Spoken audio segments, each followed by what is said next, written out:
Jim Carrey played your brother, the oldest brother, Keenan. I think the greatest compliment that anybody can pay.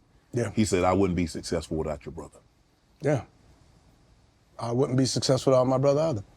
I think a lot of us wouldn't be successful without my brother. I think my brother, well, it's different for me. I was nurtured. So I still think because I had their guidance Right. and their nurturing, I was going to make it regardless. Right. Believe me. You had been around them enough, he and Damon, and been in that family enough. Yeah. You was going to go out there, you was going to carve your own way. Yeah. But Jim needed this opportunity in living color. When you're watching and Jim... you credit not just Keenan, you got to credit Damon. Damon, okay. Because Damon did Earth Girls Are Easy with Jim Carrey, and they were friends. Okay. And Damon was like, yo, Keenan. Damon was Keenan's right-hand man. Okay. That's his lieutenant on Living Color. Okay. That was his right-hand man. Okay. Damon and then Kim. Kim was a soldier in that room, always writing her sketches. Everything Kim did, for the most part, she wrote and created. So you got Keenan was like, he's like, you got to trust me. This white boy is funny. He's like silly putty. He twists himself up. He could suck his own dick if he tried. This white boy crazy. And Keenan was like, okay, let me see him. And then Jim went, and he had just, Hollywood didn't want him no more because he did this thing called Duck Soup that bombed. Or Duck something, Duck Factory, and it bombed. And so they were cold on him, so the network didn't want him.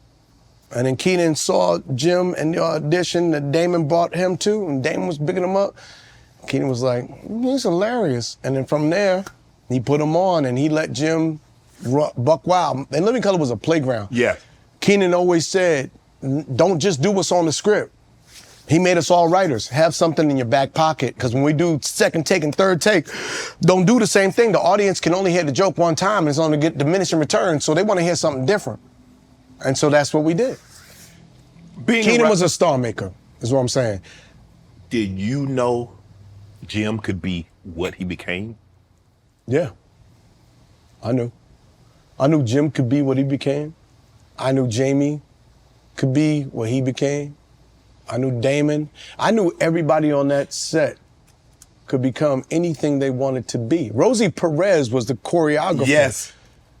You understand? Yes. For In Living Color. And Living Color was filled with great people, hand-picked people with good vibes and good energy and love. My family, we come to set, we hug each other. You see the love my family has. We have love. That's why I oftentimes, when it comes to people and they talking their nonsense, they talking their shit, listen, I try not to engage, right? Because I know I'm not about the goons and this and that. I got love. I got people that are dying for me, lots of them.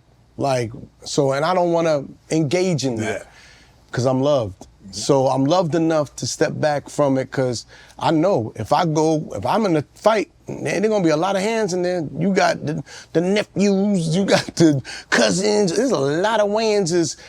And I just go, you know what? I'm loved. So when you get to a Wayans set, you feel love. Yeah. You see, we love each other. Tommy said that. Tommy said every time you guys come on set, you hug each other, you kiss each other. Yes. He was like, damn, I wish I could have had that in my And family. he did. He did in my family. Yeah, from your, yeah. In my family, Tommy comes on to this day. Tommy had a birthday party. I pulled up. I love him. I love all my tribe. I love them for life. They all of them will tell you, I show up. I show up. And when you come in our world, we love you. David Angre will tell you, we love. Period. Nobody ain't gotten. Only people that don't know us got something to say. But anybody that experienced us, like, they love. I had Tommy on. Tommy said that, like, he and Damn, Tommy talk a lot. He does. He did. Tommy said, like, he had a great relationship with J.Lo. They would speak when they was on the show. You know, they went to dinner, they did things. And then when she kind of blew up, she kind of like brushed him off. I know you can only speak to his personal experience, what you've experienced. Have you experienced something like that? What's your relationship with J.Lo? Or have you experienced something like that where someone started out, they were kind of small, they got big, and then all of a sudden, they really didn't know who Marlon was? I don't know. Maybe they had something personal going on. You know, Jamie and J.Lo. I can't speak on it because I don't know. Not Jamie. Tommy and J.Lo. You know, maybe he had a J.Lo joke somewhere. I don't know. And, you know, you never know what could start that type of thing. But from my experience, you know, J.Lo blew up.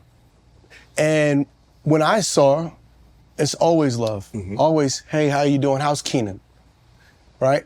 Always been love. She's never been like, oh, I'm above you now. She's never been like that. In fact, my role in Air, you know, she told Ben Affleck, he was like, I need a good actor to do this role, and I want somebody good looking to play George Raveling. She's like, I need this. Right. She said, what about Marlon? He's a great dramatic actor. And so Ben called me and was like, will you do this role in my movie? And it was a great role, and I was like, bet. And J.Lo was the one that was like, yo, you should hit Marlon. So, and then I went on press tours, and I saw her and Ben. We sat at the same table at the Golden Globes, and love. All love, you know what I mean? There's no like, you know, but look, it's hard for everybody to always give you attention, especially when you her. You being pulled this way, you being pulled that way. Everybody, you want the cameras here and the this and that. And so I don't take it personal. I just go, maybe she busy. I'll hit her at another time. But I don't know what her and Tommy went through. I love J.Lo. You understand? Going to a Living Color set, see, everybody credits like Puffy with finding that J.Lo was fine, right? He's Christopher Columbus. I'm Magellan. I knew you that. already been there. You already knew that. I knew that ass was round, boy. Watch me on the set of Living Color. And back when we doing all the beats, and I'm just looking at her butt like, man, that's a lot of bunkie right there. But she was beautiful little Puerto Rican girl to me when she was just, J.Lo's always been beautiful. Right. And to see her talent and see her blow up and see her become a brand. Y'all from my alma mater. Hey man, love. And one day, you know, I sit down and go, one day, you know, we'll work together. I love that. I love the fact that I go, oh, there's something for me to work toward. Right. And because everything is full circle. You know, it's like everything is full circle. In fact, I remember I got the role in Nutty Professor as Dave Chappelle's role. Mm-hmm. And my character's name, his name was Sweet. This is during the Def Jam era. I said, his name is Sweet Booger. And he had a saying. Every time he crack a joke about, you know how Sweet Booger say, you better get out of here. And so I had this character, and they thought it was hilarious. And then, at the same time, we had the screening of Don't Be a Menace, and it didn't do well. And then we had to write that movie. And Keenan was like, well, I was like, Keenan, I got the role. He goes, okay, you can do that role. And you can make Eddie's movie funny, or you could do the work on Don't Be a Menace and do your movie and make your movie funny. But you can't do both. Wow. I cried. I cried. He always had these heartbreaking things, like these things that he would show you, and it was like God talking, right? And it's like this purgatory I'm in, and I'm just like, I want to do this, but I have to do this, and I chose to do Don't Be a Menace. Yeah, you should have. I know, you understand, to work with my idol, Eddie Murphy. Yes. You understand what that meant for me. Right. I love me some Eddie Murphy. There's Richard Pryor, Damon Wayans, Eddie Murphy. Those are my three goats right there. And you can mix them up and pick one. I want to do that movie so bad. And then, years later, I get the opportunity to do Norbit. And it just said Buster Taps.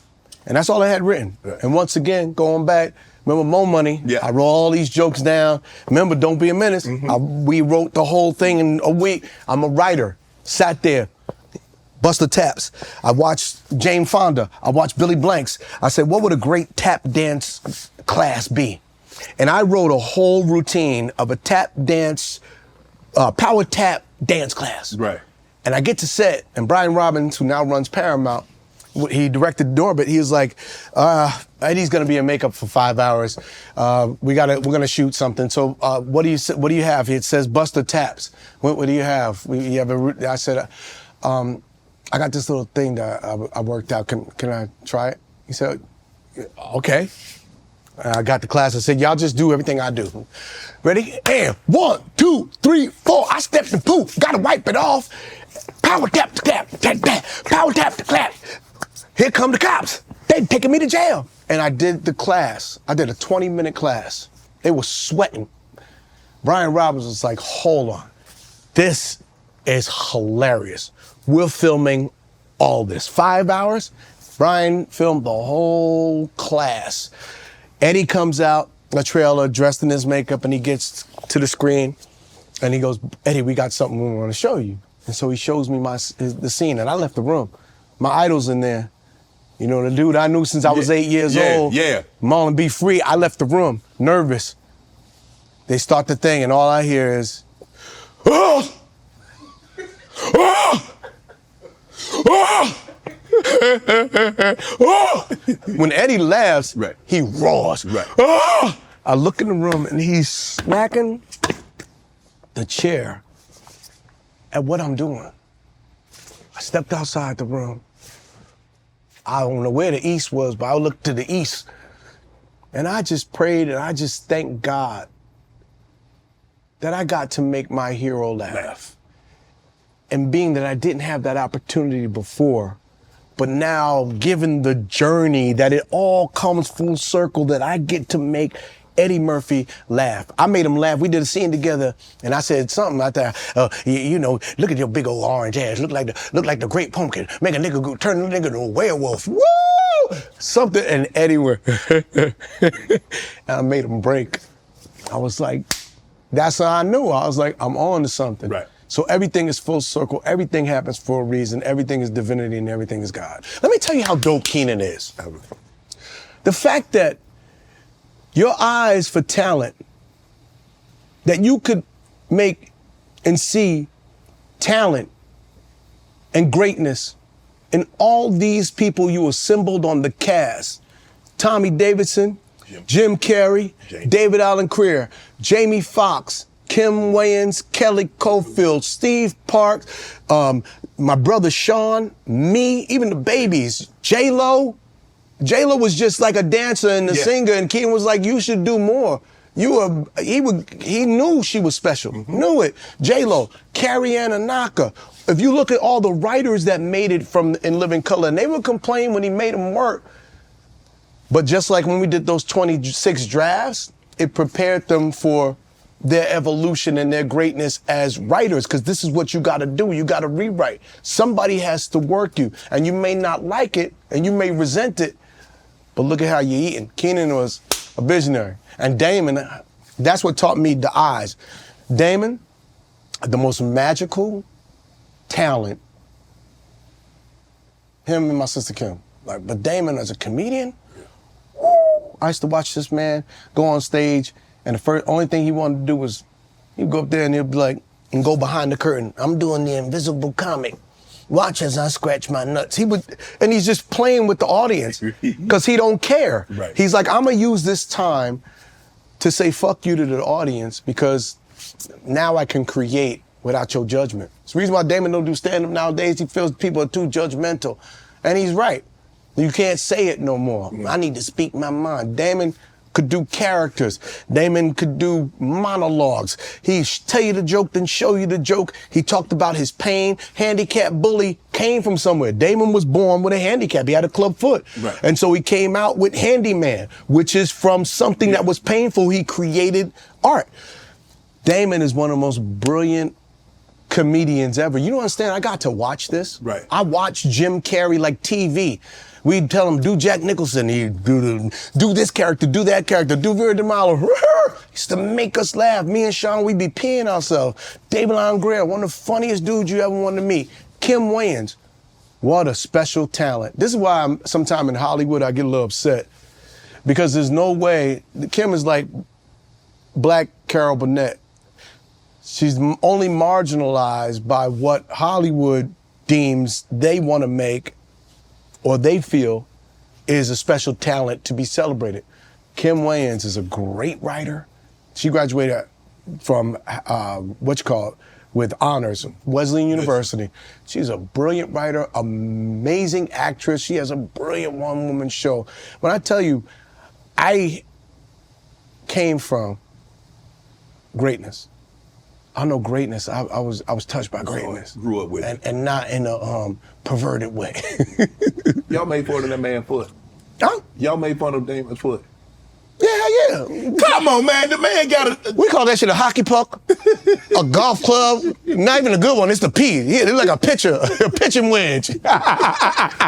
Or the one, we made fun of. That's all we do. We talk shit. My whole family, we make fun of each other. That's what we do, but we have a great sense of humor. Right. But more than that, we have a great life. We laugh a lot. We laughing our way through this lifetime. I hope other people do, you know? In Living Color, Tommy said you guys dropped that during halftime of a Super Bowl. Got 20 million views. And then the next thing you know, the Super Bowl and the following year, the NFL dropped Michael Jackson. Yes. What had happened was, Keenan and Eric Gold and those guys came up with the idea to do the halftime show because they had bands, marching bands playing. Yeah.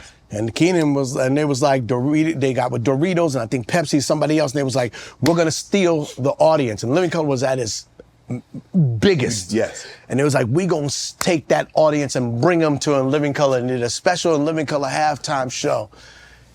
All the viewers scattered, left the Super Bowl, went to Fox, watched this hilarious live in Living Color episode. Damon got in some trouble. He always gonna improv something weird. He said some joke about Carl Lewis. I think to this day, Carl Lewis is still mad. David Allen said, homie, he's gonna long jump into your asshole. Yeah, so we stole the audience. And the next year, Mike. they was like, y'all ain't never doing that again.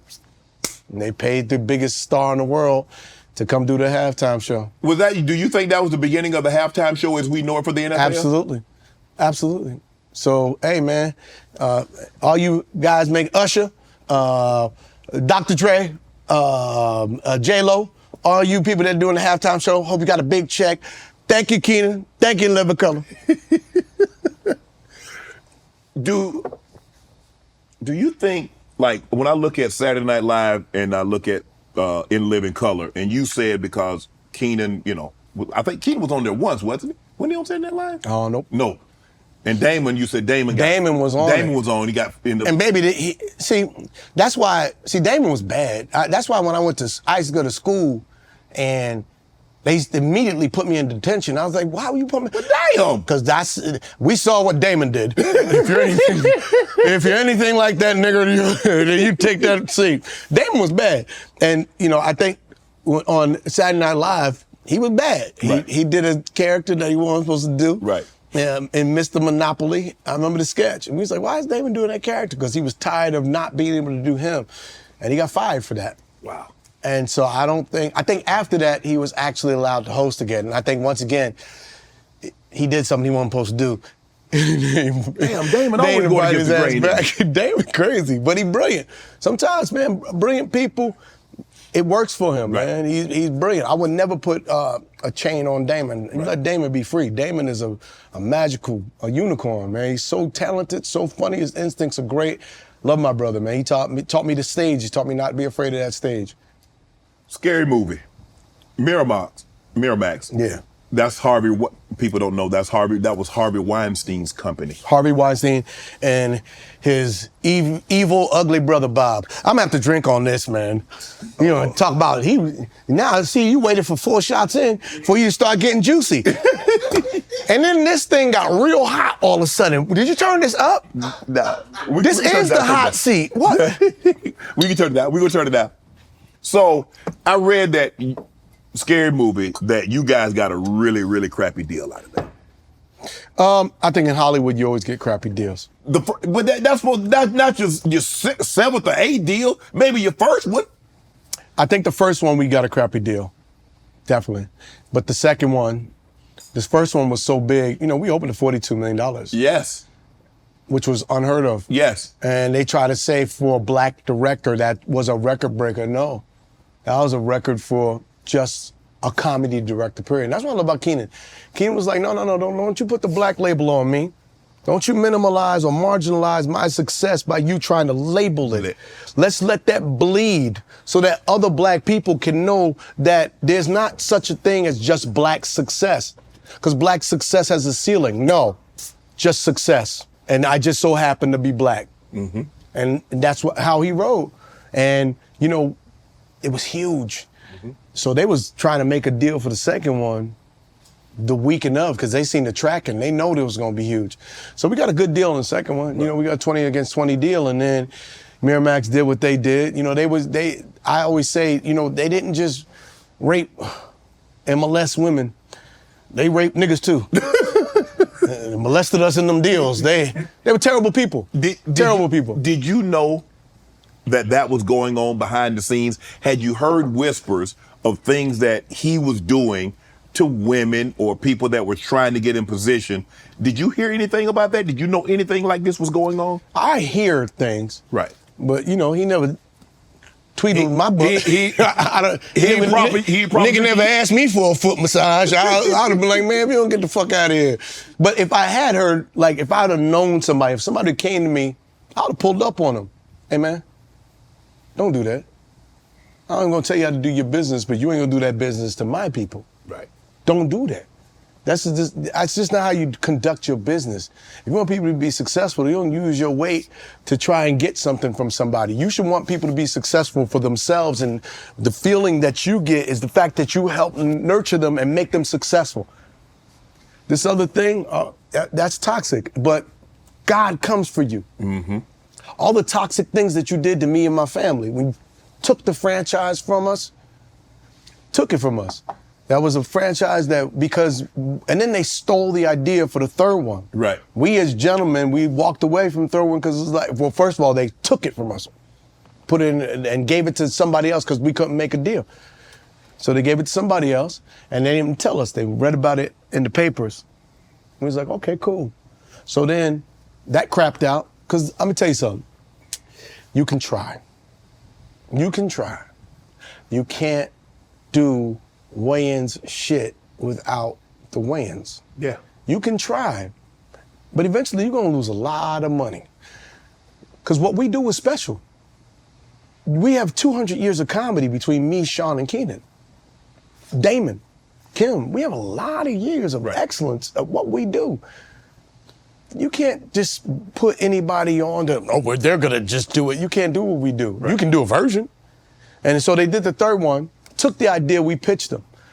Because we came to the table, we said, all right, if you want to do this, we're gonna get a $30 million deal. Because you made this much money on the first one, you made that much money on the second one, we're gonna get 30 against 30. All right? Okay, bet. We come in, Keenan has the meeting, pitches his idea. They go, we love it. We're gonna make an offer. They make an offer for what we made on the first one. But hold on, you just said we're gonna you got us on the first one. Mm-hmm. We did okay 20 for 20 on the second one. We're gonna do 30 for 30. Ain't no offer to be made. You already told us what we gonna get on the third one. Mm-hmm. How you gonna make an offer? Yeah, you feel that outrageous feeling that you feel? Yeah. That's what we felt. Times 3. So we was like, you know what? No. We told you what it was. You're not playing gentlemanly. So we went and pitched that movie, and we pitched White Chicks it was that movie and another movie, I think it was White Chicks. Yeah. To 5 other places. Everybody bid. So then they come and go, okay, we're gonna come over the top, and we're gonna pay you, I think it was like a 20 against 20 deal, whatever. But you got that on the second 22 one. Against 22. And we was like, no, here's what we're gonna do.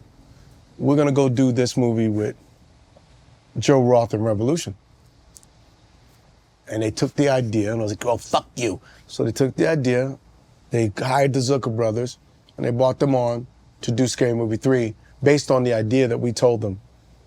Now, you got that one off. Part 4 didn't do as well. Because now, you ain't got the Marlon, you ain't got the Wayans idea. Yeah, the first one, you could fool the audience. They see Anna, they see Regina, they're like, oh, okay. And then they get to like, hey, whoa, this don't, I like Regina and I love Kevin, I love Anthony, but this don't taste like Wayans. Then you do the 4th one, diminishing returns. Then you do the 5th one, and the 5th one, I was doing Haunted House at the time. I showed Haunted House to them because I was looking for distribution. They were trying to buy it and shelve it, but they tried to take the ideas that I had in Haunted House and apply it to Scary Movie 5. But you don't know the formula. So they offered, we said no. I took it to what was the name? Open Road, and we got what was named another company to give us the marketing budget, Endgame, and I made that movie for $1.5 million. It opened to $19 million, which is huge. Yeah. Went on to make $70 million worldwide. Scary Movie 5 or 6, whatever it was, it died. And they spent a lot of money to make that movie. Now, that money that you spent making that movie, you could have saved you some money and made some money. And you could have recouped the money that you spent making the movie. All you gotta do is pay the professionals that do it. And I'm not asking you for anything that's crazy. I'm just asking for you to respect what the craft is and what we know how to do. I wanna all make money together. And then, but God is everywhere, right? So we didn't retaliate, we did nothing with it like this. You didn't file no lawsuit like he did? We should have. We should have. We didn't. Go like this, all good. We go on, made our money, White Chicks made another classic, Little Man made another classic, we do our thing. Right. Fast forward to, sometimes you ain't gotta do nothing, because God's gonna do it all. Let him handle it. God's revenge, when God comes for you, you gotta trust God. You don't retaliate, vengeance is mine. They took Miramax, this company Miramax, Disney took it. Then they had the Weinstein Co. And then all this stuff started going down with the rape allegations, and they took that company too. And now your brother's in jail and you ain't in the business. I didn't have to do nothing. Right. All you had to do was be good businessmen. Right. We asked for nothing. We did nothing wrong to you. We didn't ask for nothing. We didn't ask for anything that we didn't earn. But sometimes they get mad that a black man has a nerve to ask for what his money's supposed to be. Don't you tell me what I'm supposed to make. This is what my value is. And if you want that, then you're gonna have to pay me what I'm worth. And if not, hey man, I'm gonna keep it moving. I ain't got no beef. If we just didn't make a deal, it's all love. I'm gonna take these great ideas and go somewhere else. But don't be mad that you had to pay me for what I feel my worth is. Can I ask you about this? Because people be asking me about it. These Hollywood parties. Marlon, you been to the Hollywood parties. What's going on at these Hollywood parties? I left early. Because people think that. I've been to plenty Diddy parties. I left early. I swear to you, I've never seen the stuff that they claim to be going on. I never seen it. I never, those aren't the type of parties that I go to. I don't frequent those type of parties. And even if I go, like I said, I've never seen any of this. I'm like, when I hear about it, when did that happen? Yes. At what time did this go down? Because I was there till 3:30. You mean 3:32? So they waited for me to leave? Like, all right, good. That Wayans nigga's gone. He talked too much. I've never seen it.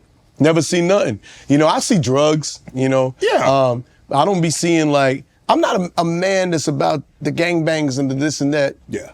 If I party, I like my own party. Yeah. You know what I mean? Even if I'm me and, back in the day, it'd be me and some chicks. It'd be me and some chicks. I don't need me, some chicks, and some dicks. Nah, this is my party. This is my swell. Ain't no Amtrak going on. It's all love. This a love session here. Go, but I don't. No Amtraks, because that'll get you in trouble. Yeah. I see the forest through the trees. Because I got God in my life. Right. I got my daddy in my life. I got my mama. Don't do that. Yep. Now you know better. Yep. Everything that you do, one day can come back to haunt you. So you gotta be careful how you show up. I don't have no blemishes on my NASCAR. I am brand clean. I don't go to jail. I don't do DUIs because I don't drink and drive. If I'm gonna have me a drink, I don't care where I'm at. I'm gonna call me an Uber. Right. I don't drink and drive. I don't get into silly Beef, things. Yeah, I don't do that. I don't carry jewelry or nothing of value because I don't want to give you a reason to want to rob me. I got nothing. You want a credit card? Go for it, man. You got 20 minutes. Have at it. Right. Go rock out before I have to call in this. Someone stole my car. I don't drive fancy cars like Rolls Royces and no, I got a Prius. No, I got not a Prius. I ain't that cheap. Yeah. I got one car. I got two cars. I got a 1994 Range Rover 94? And it's still operational? Sure is. Only 50,000 miles on it. 1994 Range Rover. Wow. And I have a Tesla that I'm about to drive over a cliff. Cause I don't like what he be saying about his trans child. It make me mad. You don't treat them babies like that. You don't disown your babies. Yeah, that was your sperm weird. It ain't their fault. Yeah. Elon, your sperm weird. It's okay to have weird sperm. I got it too, man. Shit. Love your child. So my point is, I watch how I conduct myself. Cause I'm not just doing this for me. I have to answer to God. I got to answer to my brothers. I have to answer to my legacy. I can't act a certain way. I have to answer to black people. I have to answer to kids that want to be like me. There's a lot for me to answer to. There's a bunch of people that want to come laugh and feel good, and I owe it to my fans to walk through this life and be an example as best as I can. Now, I will go on my runs. I will curse out United Airlines. Yeah. I will. When I'm mistreated, I'm a talk bad about you. But if I don't have to, I'm a refrain. But I watch my conduct. You have to watch your conduct. So I don't go to those parties like that. I've been to parties, but like I said, I never saw nothing. I'd be so surprised when I hear certain things. Like, that happened? Yeah. Where was I when that happened? White chicks. Did you? Well, they at that party. A few. Did you think white chicks was gonna, when you're making white chicks, obviously you and Sean, I think you, Sean, and you said Keenan and a couple other people was writing this movie, and you're like, okay, yeah, just blah, blah, blah, blah, blah. Just thinking. So when you're shooting this movie, obviously you're getting laughs. Did you think it was gonna do this? Yeah. We was like, it's special. Nobody's done it. I mean, you have to understand, that was the hardest movie Sean and I ever did. Yeah. To act in with two black men playing two white girls. Right. It's supposed to be summertimes in the Hamptons. Yes. We're filming wintertime in Vancouver. We're doing 7 hours of makeup. We got these big ass feet and these little fucking heels. Right. Bunions was popping. Thongs. Like, you understand? Then when they put these contacts in, that was the worst. Hair going in your mouth. 7 hours of makeup. And then after that, in order to get the movie done, me and Sean pushed our call time. We did something called forced call. Okay. So you're normally supposed to work a complete 12-hour day, and then you got to send the actors home so they can sleep, and that's called getting your turnaround. Right. We pushed our turnaround. So we would do 7 hours of makeup, and then from the time we got out of makeup, say we went in makeup at 3 in the morning, and we finished makeup by 10 o'clock. 10 o'clock, we start filming, and we film till 12 o'clock at night. Go home, get 3 hours sleep, come back, do it again. This movie was so hard, but we knew we had something special. We knew the set pieces. We know this, that Wayans shit. We know, man, 200 years of comedy. This is going to be, and I thought when once again, my brother Sean's underrated. He came up with the idea for White Chicks. This man called me up 2 o'clock in the morning. I think this nigga was high off green tea. He said, Marlon, we should play two white girls. I said, Sean, you need to live with green tea. I'm taking my black ass to sleep. Next day he comes to the house. He's like, no, we got to do it. And I think it was Rick brought over FHM magazine, or Sean brought over FHM magazine. And on the cover was Nikki and Paris Hilton. And he was like, these are the girls that we got to play. And he said, I was watching this movie, Some Like It Hot. Boom. So we watched Some Like It Hot. Like the Matrix. He was like, that's it. I see it. Instead of criminals, we're going to play cops. Instead of two white guys playing two white girls, we're going to play two black men playing white girls. Instead of the little guy in the movie that's chasing around Jack Lemon's character, we're going to make him one of them big-ass football niggas that love white girls, who in their whole terminology, man, it's snowing in here. Who says it snows in April, man? You know, look at that big white one over there. That's the abominable snowman. There was a character me and my brother used to do all the time. So that's who we hired Terry Crews as. Right. And then all the girls, the dance numbers, we knew, and it's so much so I had such a good time. I still found time to hang out with the cast because I loved all those girls. We had such a good time. To the point to where me and my brother was staying in Yaletown. We had this dope townhouse. Right. we moved. We shut that townhouse down and we moved to the crappy ass Sutton Hotel just so we could be around the cast, so we could party with them more. And we knew that was going to be a special movie. And, you know, to this day, people like the stigma of you wearing a dress and the white man that got you wearing a dress. And you got it twisted. The white man got me wearing a dress. I didn't do this to try and get in Hollywood. This was something that we created because we said this would be funny. Right. Black people, black artists, stop minimalizing your creativity. We should do it all. Physical comedy, we should do drama, we should do, you know, romantic comedy. You gotta do slapstick. We should be able to cover all forms of our expression of comedy because white people don't do that. White people don't sit there and go, man, Look at Dustin Hoffman wearing that dress. Robin Williams. Look at Robin Williams wearing a dress. There you go. Robin Williams wearing a dress again. Didn't Dustin Hoffman win an award? He won. Did he win a? Black people get skewered and scrutinized. White people win statues. Robin Williams won a Golden Globe for Mrs. Doubtfire. Dustin Hoffman won an Oscar for Tootsie. And do you see any white people screaming that about them? Black people, we have been so hurt and so damaged through slavery and all that we've been through that we think we have to uphold ourselves a certain way. The best way we can uphold ourselves is to support each other. Don't be crabs in a barrel trying to break each other down.